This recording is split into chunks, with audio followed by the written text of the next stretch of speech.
남성분인 줄 알았더니 남성분 아까 죄송합니다. 옆에 계셔가지고. 예.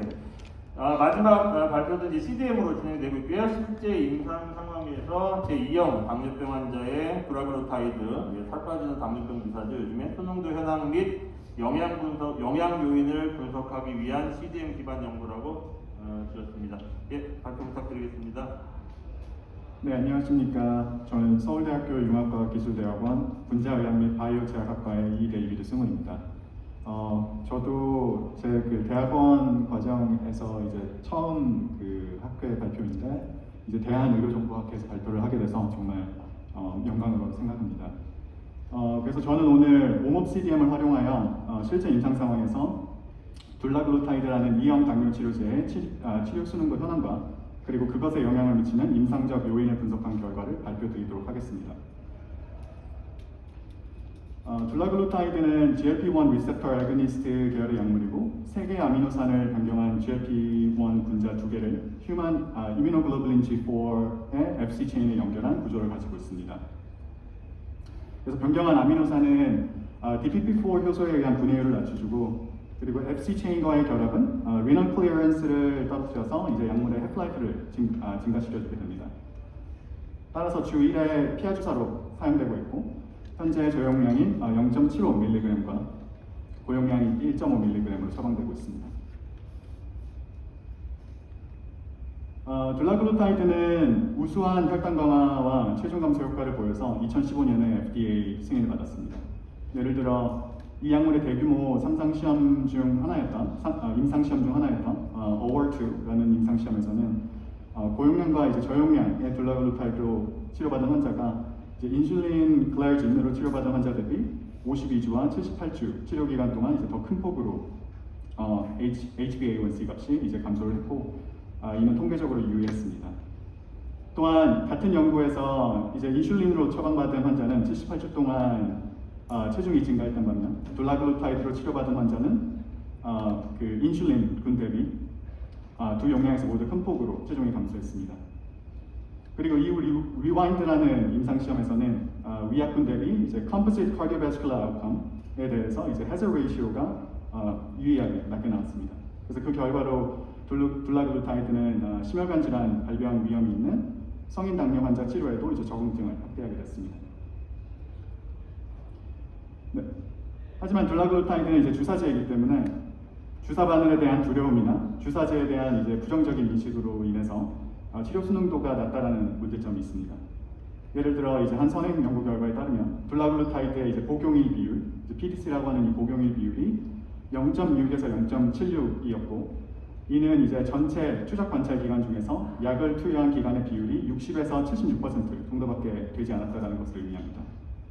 그래서 일반적으로 복용일 비율이 한 0.8 이상 정도면 이제 치료 수능도가 좋다고 평가를 하는데 둘라글루타이드는 이 값을 미치지 못했습니다.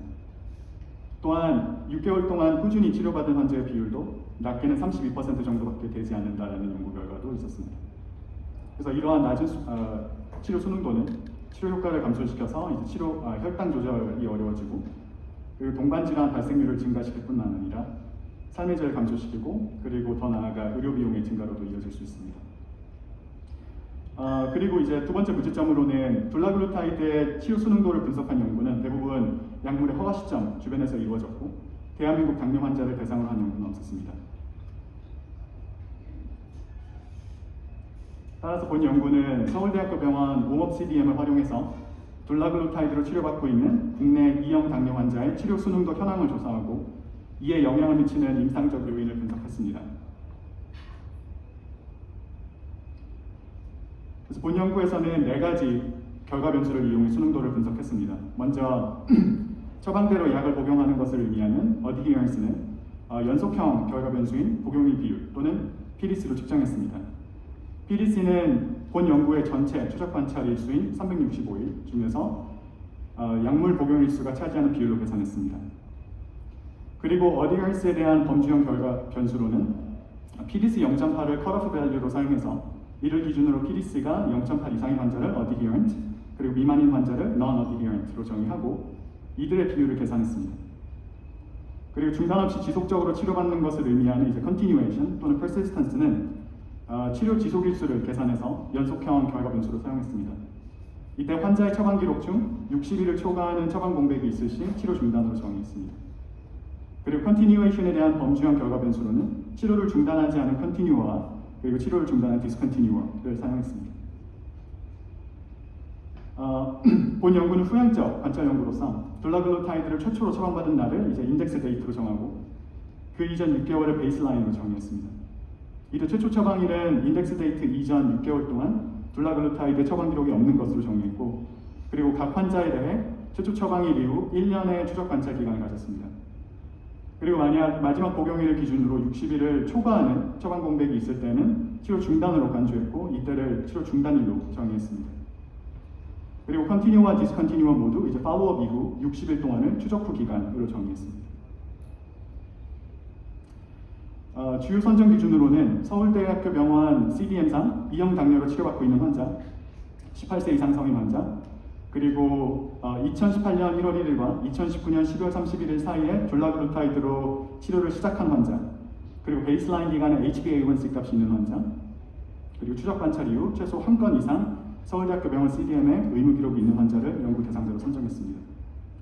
그리고 1형 당뇨와 임신 당뇨에 대한 진단 기록이 있는 환자는 본 연구에서 제외했습니다. 치료 수능도에 영향을 주는 요인을 분석하기 위해 이제 다변양 로지스틱 회계 분석과 다변양 선형 회계 분석을 실시했고, 먼저 이제 모든 변수를 다 포함한 이제 풀 모델로 시작을 해서 backward elimination을 통해서 변수를 제거해 나갔습니다.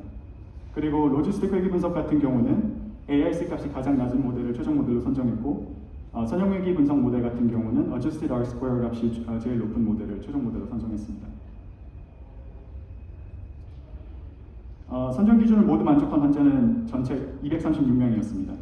선정된 환자들의 성별, 그리고 인덱스 데이에서의 연령, 그리고 베이스라인에서의 병용 당뇨 치료제 종류, 동반 질환의 종류, 그리고 랩 테스트 수치를 분석했는데, 먼저 연구 대상자의 성비는 큰 차이가 없었고 평균 나이는 55.5세였습니다. 그리고 대부분 환자들이 저용량으로 시작해서 저용량으로 이제 치료를 시작했으며, 높은 비율의 환자들이 이제 메트포민과 설포닐 유에아를 사용하고 있었고 37.3%의 환자들이 인슐린을 사용하고 있었습니다. 그리고 56.8%의 환자들이 주사제로 치료를 받아본 경험이 있었습니다. 치료 수능도 현황을 분석한 결과를 보면 50.4%의 환자가 지속적으로 치료를 받았고, 평균 치료 지속일수는 236.8일이었습니다. 평균 PDC 값은 0.65였고 PDC 값이 0.8 이상인 환자는 전체 48.7%였습니다.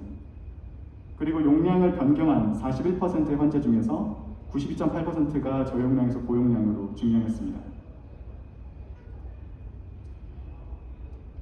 그리고 어드니언스에 영향을 미치는 요인을 분석한 결과를 보면 연령이 1세 늘어나거나 그리고 사고치 여과율이 1단위 증가할 때마다 이제 환자가 어드히런트할 확률이 즉 이제 PDC가 0.8 이상이 될 확률이 각 4%, 2%씩 증가했고 이는 통계적으로 유의했습니다.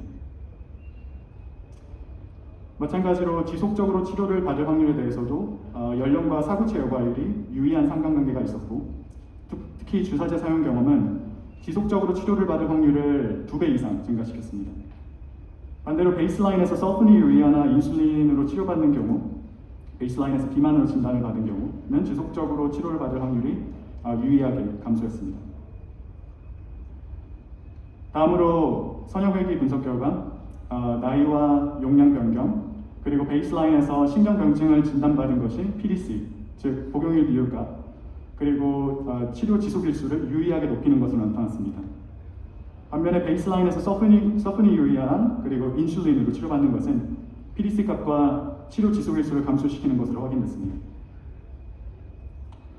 다음은 심혈관 질환 위험군에 대해서 이제 서브그룹 애널리시스를 한 결과입니다. 먼저 저밀도 콜레스테롤, 중성지방, 그리고 혈압 수치와 더불어서 베이스라인에서 고혈압, 비만, 이상지지혈증, 그리고 심혈관 질환에 대한 진단 기록이 있는 것을 심혈관 질환 위험인자로 정의를 했고, 이 중 한 개 이상의 위험인자를 가지고 있는 환자를 심혈관 질환 위험군으로 분류했습니다. 이후에 이제 비위험군과 성향 점수 매칭을 실시했고, 두 군 사이의 치료 수능도에 차이가 있는지 확인을 했습니다. 그래서 매칭 이후 두 분의 성형 점수가 적절히 오버랩됨을 확인을 했고 표준화된 평균차를 이용해 코베어리의 밸런스 정도도 확인했습니다.